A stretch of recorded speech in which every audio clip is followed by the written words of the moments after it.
NDC were very forceful in joining those calls, but all that was needed was presidential assent. The country was urged to pressure President Nana Fordjour to sign the bill immediately.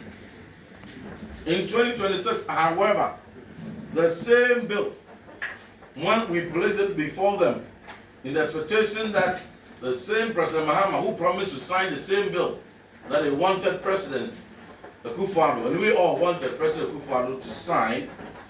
However, when that bill was placed, the bill in that form was not presented to President Mahama, but had to be mutilated, had to go through major surgeries, had to be amended, had to be deleted. Original provisions from the bill 22 had to be deleted, redrafted, and 31 insertions made before President Mahama would have it and desire it to sign it.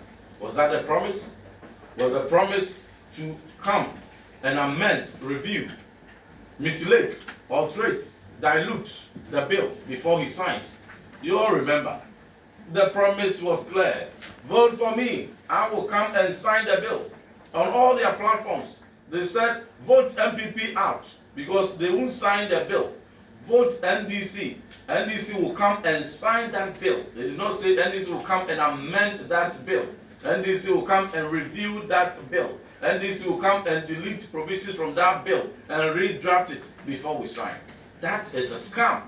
And that is breach of trust. That is deception. And that is hypocrisy.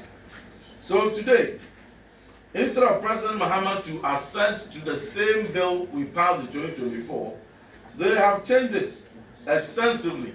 And what they have today is materially different from what was passed in 2024. Substantially different. You can't subject a bill to 22 deletions and 31 insertions, total of 31 amendments, and expect that the bill is the same. You have overhauled it. It's just the title that is the same, and you all agree. So they have totally changed the bill, and now, today, the mighty minority in Parliament and the good people of Ghana are asking, what informed the NDC's change of mind? What informed their change of mind? Their sudden change of position. If that old bill was truly ready for President Nana Akufo-Addo to sign, and if they sincerely believed in that bill, why was that same bill not placed before President Mahama, His Excellency John Dramani Mahama, the same form for him to assent? Why did they now have to water it down? Let the record reflect, and let no one twist our position.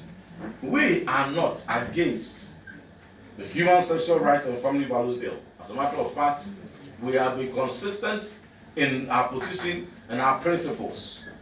We are not against Parliament authority to legislate, but we are not attacking MPs in any way. All that we are saying is that our concern is twofold.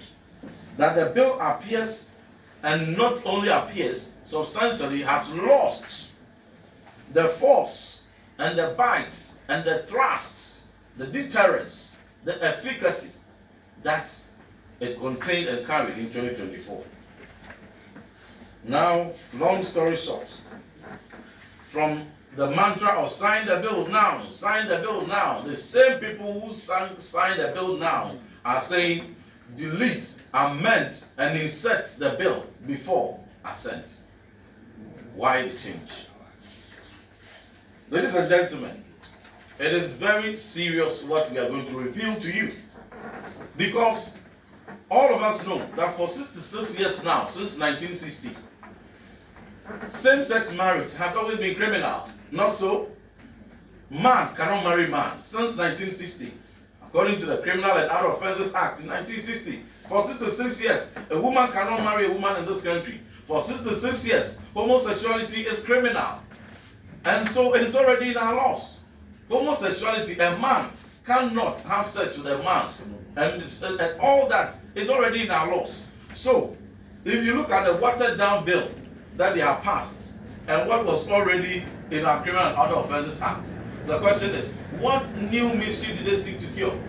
We all know that the only mischief that has been the concern of Ghanaians, and we sought to cure through legislation and through the private members bill was to clamp down on promotion, on advocacy, on sponsorship, on support, on enabling, on creating the environment, clandestine avenues, the very people, agencies, foreign donors, and the Quasar State House, and other individuals, professionals, and groups of people, which we all know, make the promotion and advancement and the advertisements of LGBT most acceptable. Those are the real canker, and that is what legislation sought to cure. And so, in the bill that was passed,